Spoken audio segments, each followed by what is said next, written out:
Assalamualaikum warahmatullahi wabarakatuh.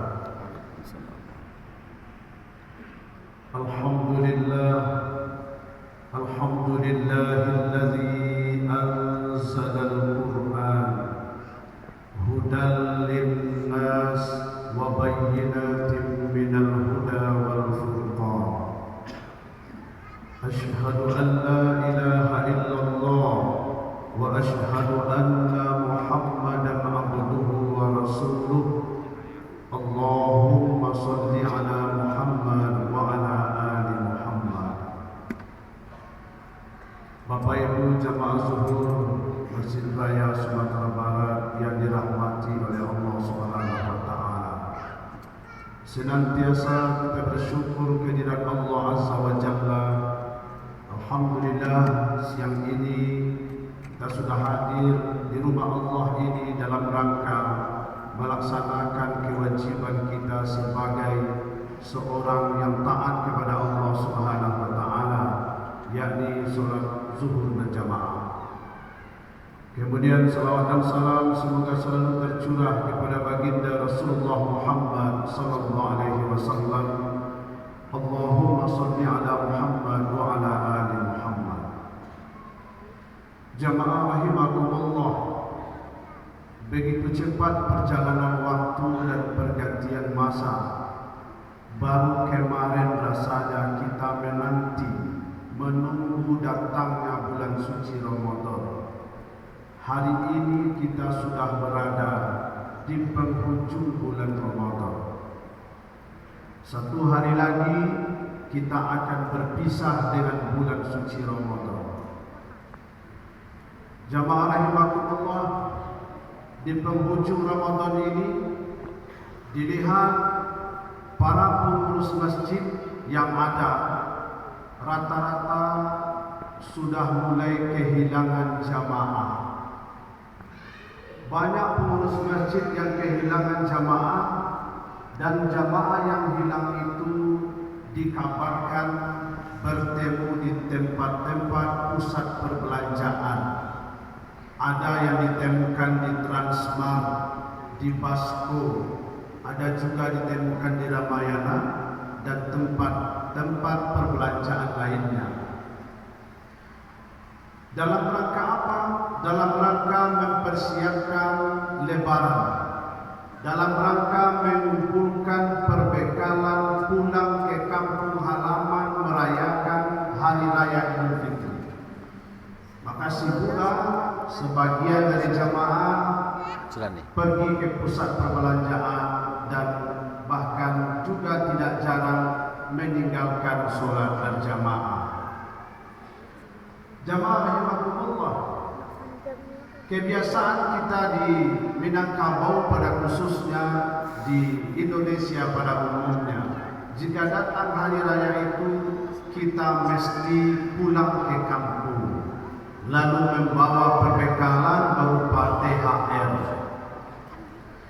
Tapi jamaah rahimakumullah, perlu juga dipahami bahwa kita pasti juga akan pulang ke kampung yang sebenarnya, bernama akhirat yang kekal dan abadi.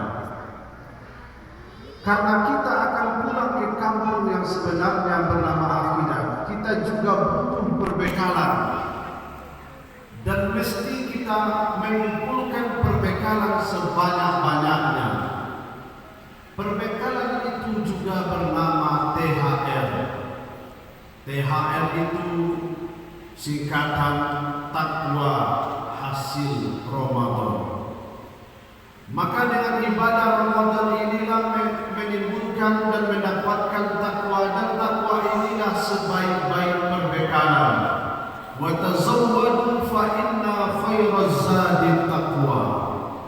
Berbekallah kalian, kata Allah, karena sebaik-baik bekal itu adalah takwa. Sehingga jamaah rahimakumullah, Allah Subhanahu wa taala ciptakan surga yang luasnya seluas langit dan bumi itu hanya untuk orang yang bertakwa. Ali Imran 133 Allah sebutkan, Bismillahirrahmanirrahim. Wasari'u wa jannatin arduha as-samawati wal ardh u'iddat lil muttaqin. Dan bersegeralah kamu menuju ampunan Tuhanmu dan surga yang luasnya seluas langit dan bumi, disediakan hanya untuk orang yang bertakwa. Maka jemaah yang bertakwa, visi utama dari ibadah Ramadan yang kita lakukan juga adalah menjadi orang yang bertakwa. Sebagaimana di ujung ayat 183 surat Al-Baqarah, la'allakum tattaqun. Mudah-mudahan kamu menjadi orang yang bertakwa. Jamaah Zuhur rahimakumullah, sudah sekian kali setiap tahun berganti kita melaksanakan puasa Ramadan. Dan ujung dari puasa Ramadan ini adalah takwa. Namun pertanyaannya adalah, sudahkah kita mendapatkan yang namanya takwa itu? Sudahkah masing-masing kita memiliki yang namanya takwa? Kalau memang kita sudah memiliki takwa, apa tandanya? Kata bapak-bapak, saya sudah bertakwa Ustaz. Apa tandanya? Saya kemana pergi pakai kopiah Ustaz. Saya sudah bertakwa Ustaz. Apa tandanya? Kemana pergi pakai baju muslim, kain sarung, baju koko. Saya sudah bertakwa Ustaz. Kemana pergi, kata ibu-ibu, jilbab saya sudah sebesar mukena Ustaz. Apakah itu tanda orang yang bertakwa? Bisa jadi begitu, bisa jadi tidak. Maka dalam Ali Imran 134 Allah Subhanahu wa taala rinci, dan di ayat yang lain juga Allah sebutkan dalam surat Al-Baqarah 177, juga Allah sebutkan dalam surat Al-Baqarah 1 sampai 5. Namun pada pertemuan kali ini jemaah rahimakumullah, kita bacakan Ali Imran 134, dirinci oleh Allah Subhanahu wa taala bahwa orang yang bertakwa itu alladzina yunfiquna fis-sarra'i wad-dharra. Bukti seseorang bertakwa itu ternyata bapak saudara, bapak ibu, tidak dilihat dari penampilan. Bukti orang bertakwa itu tidak dilihat dari kulit luar, tidak dilihat dari casing. Tapi ternyata orang bertakwa itu adalah mereka yang suka berinfak di waktu lapang, di waktu sempit. Orang yang bertakwa itu adalah suka membantu. Orang yang bertakwa itu adalah suka menolong, suka memberi, memperhatikan nasib sesama. Kalau begitu jemaah rahimakumullah, buat apa penampilan seperti syekh? Buat apa penampilan seperti tuanku Imam Bonjol, tetapi pelitnya minta ampun? Buat apa penampilan berpakaian sekedar atributnya saja, tetapi tak peduli kepada fakir miskin, tetapi tak peduli kepada anak yatim? Itu bukanlah pribadi orang yang bertakwa. Jadi jemaah rahimakumullah, agama ini bukan sekedar atribut, bukan sekedar kulit luarnya saja, tapi aplikasinya dalam kehidupan. Sejauh mana kita berinfak dan bersedekah, peduli terhadap sesama. Hari ini jemaah rahimakumullah, saudara-saudara kita yang ada di Sumatera Barat sedang diuji oleh Allah dengan musibah banjir, musibah longsor, kemudian ditambah lagi gangguan dan lain sebagainya. Mereka membutuhkan uluran tangan kita. Mereka membutuhkan kepedulian orang-orang yang bertakwa di antara sesama. Maka tunjukkanlah bahwa kita adalah orang yang bertakwa, yang peduli terhadap sesama. Jadi jemaah rahimakumullah, itu yang pertama, bukti orang yang bertakwa itu peduli, suka membantu, suka memberi. Kemudian jemaah rahimakumullah, selanjutnya adalah wal kaziminal ghaidh. Hasil dari takwa yang kita dapatkan dibuktikan dengan mampu mengendalikan emosi. mampu mengendalikan amarah. Orang-orang yang bertakwa itu adalah mereka yang stabil, tidak emosional, tidak emosi yang meledak-ledak, tidak meletup-letup.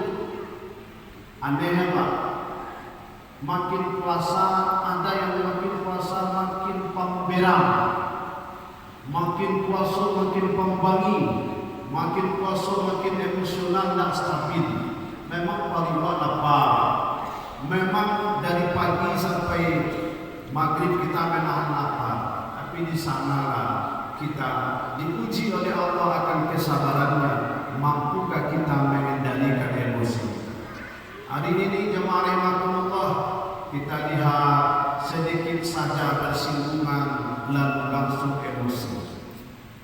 Sedikit saja berpapasan langsung emosi. Apalagi bapak-bapak yang punya mobil bagus, mobil mengkilat, foto Pak sudah Pak cat baru keluar di bengkel, bagi sir seketik 2 garis, langsung sumpah serapah caci maki, bahkan sampai berkelahi. Padahal cukup masukkan saja ke bengkel cat selesai. Kenapa harus emosional? Jamaah rahimakumullah, orang-orang yang bertakwa itu mereka yang stabil, tidak meletup-letup. Bukan berarti orang yang bertakwa itu tak pernah marah. Kapan orang bertakwa itu marah? Orang bertakwa itu marah manakala Islam dilecehkan. Orang bertakwa itu marah manakala melihat kemungkaran. Itu marahnya.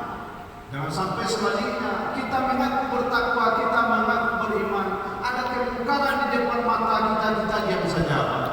Sudah nampak di depan mata kita ada pesta narkoba, ada orang berjudi ramai-ramai, lalu kita diam saja, takut jangan sampai ada heboh-heboh, lalu bapak diam saja. Itulah bertakwa.